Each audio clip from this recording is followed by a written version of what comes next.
Hey folks, today I want to tell you about a real-life Christian freedom fighter, a person who is absolutely standing up against government oppression. Now, we all know that there are some churches out there who are claiming this. There are some pastors out there who are claiming to be doing just this. There are some people out there who are claiming that they are standing up against government oppression that is keeping them from gathering together in person for worship. They're claiming that they're being oppressed because this privilege is being stripped from them through pandemic response restrictions. Now, if you follow this channel, you know my feelings on this. I do not believe that to be the case. I believe that we can gather in numerous ways apart from just gathering together in community, but that's another day. What I really want to do is I really want to share this wonderful story that some of you may have heard before about a guy named Arnold Abbott. Now, Arnold Abbott in 2014 was a 90-year-old man in Fort Lauderdale, Florida. He had a passion for helping the homeless. I believe he was a cook by trade, and he felt it important, he felt it a responsibility to feed his brothers and sisters who found themselves to be homeless. He's quoted in the article, one of the articles that I read, saying, "These are my people and they deserve to be fed." The city of Fort Lauderdale, in a way of combating the number of homeless people living in the city, mind you, not combating homelessness, combating the homeless people living in the city, they enacted a series of laws that made it very, very, very difficult to be homeless in Fort Lauderdale. You couldn't camp inside city limits in an undesignated area. They became very restrictive about panhandling, and food sharing became an absolute no-no, including when volunteers like Arnold and his team wanted to feed people on the streets. That was a definite absolutely not. It became against the law, became illegal. That didn't stop Arnold, though. It didn't stop him, and it didn't stop his team. He had a team of volunteers and people from his church, and they gathered on a Sunday night and they fed people. The police showed up, threw all the food in the garbage, arrested Arnold and his team.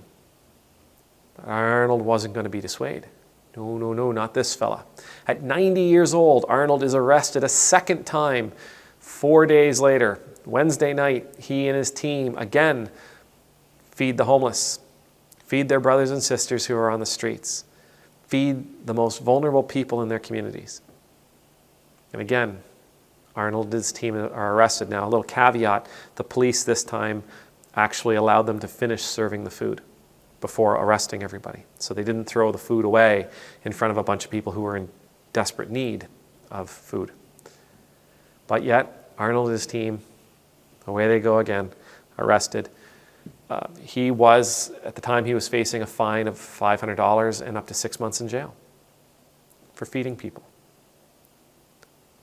Now I say this is a man and his team of volunteers and members from his church. These people are true freedom fighters. These people are truly standing up against oppression. There's a couple of differences, though, between what they're doing and what we see some of the churches in our neighborhoods doing.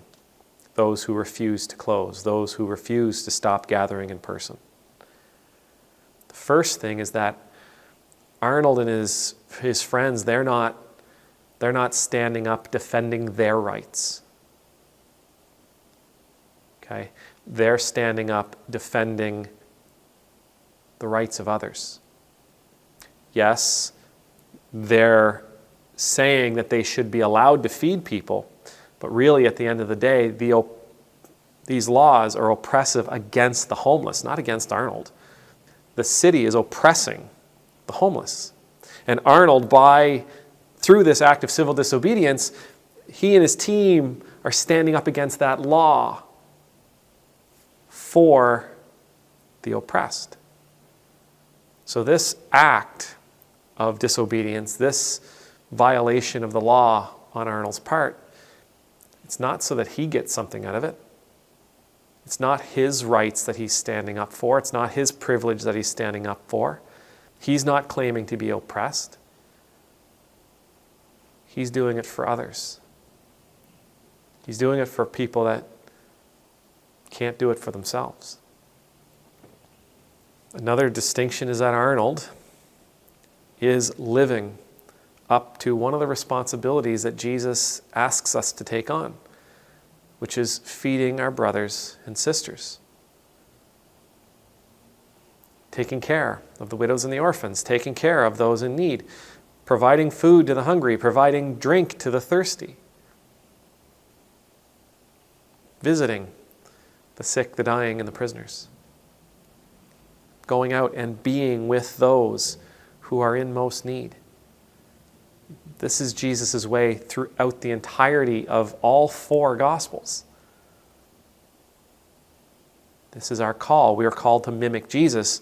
That's what Arnold was doing. He was mimicking Christ. We are told to respect authority, but that doesn't mean being blindly obedient to it. It means respect it. If we're in violation of those laws, respect what that means. Okay, I'm in violation of the law. Take me away. But I still need to do the right thing. I can't stop myself from doing the right thing. And oftentimes, and I think this is something that I forget from time to time, and I think it's something that we're seeing these Christian organizations who are fighting for their rights. We forget that doing the right thing often means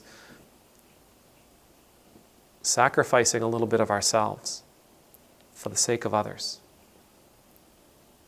Arnold sacrificed himself for these others, for those vulnerable people in his community. Arnold and his team give us a wonderful example of what it means to serve others.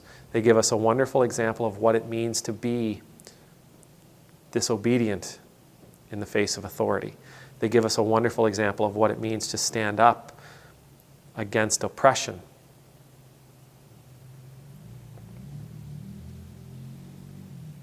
Give us a wonderful example for us to follow. May the Lord bless you. May the Lord keep you. May the Lord's face be made to shine upon you and be gracious to you. May the Lord's countenance be lifted up to you. May you always know the peace of being in the Lord's presence. And I pray that you and I would be courageous enough to follow Arnold's example. That when we see oppressive laws oppressing others, we would be willing to stand with our brothers and sisters, be willing to stand with those who are vulnerable. That we would be willing to do the right thing, not for our own sake, for the sake of others. That we would be willing to sacrifice of ourselves to benefit those in need. Amen.